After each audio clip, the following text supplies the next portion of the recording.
অর্ধাঙ্গিনীর পছন্দের উপহার ফুল। তাই তো 50তম বিবাহবার্ষিকী উপলক্ষে ৮০,০০০ একর এলাকা জুড়ে সূর্যমুখী ফুলের চাষ করে আমেরিকার ক্যানসাসের এক কৃষক। এ ঘটনা ২০২৩ সালের। লিরেনে জুটির এমন ভালোবাসার খবর সে সময় আলোড়ন তুলে গোটা সামাজিক যোগাযোগ মাধ্যমে।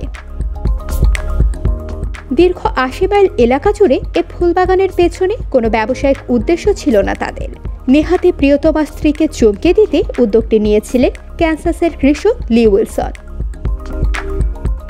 বাগানের যতদূর চোখ যায় সোনালে সূর্যমুখীর চোখ ধাঁধানো সৌন্দর্য যে কারো মন জুড়িয়ে দেবে।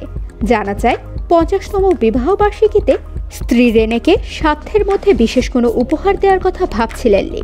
তখনই মাথায় আসে এ পরিকল্পনা। অন্য কোনো ফসল চাষের কথা থাকলেও বিবাহবার্ষিকীর কিছু মাস আগে ছেলেকে সঙ্গে নিয়ে গোপনে রোপণ করেছিলেন সূর্যমুখী চারা।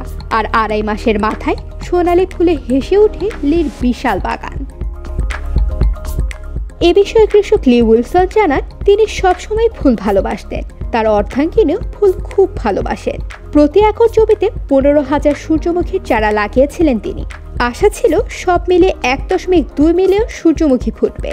আর এ বিশাল সূর্যমুখীর বাগানে নিয়ে 50তম বিবাহবার্ষিকীর দিনে চমকে দেবেন স্ত্রীকে। প্রথমবার এ বাগানে এসে আবেগে অশ্রু ধরে রাখতে পারেননি তার স্ত্রী রেনে। তিনি জানান অসাধারণ অনুভূতির কথা। নিজেকে বিশেষ কেউ মনে হচ্ছে বলে জানান তিনি। কৃষকের স্ত্রী রেনের মতে এর থেকে ভালো কোনো উপহার হতেই পারে না।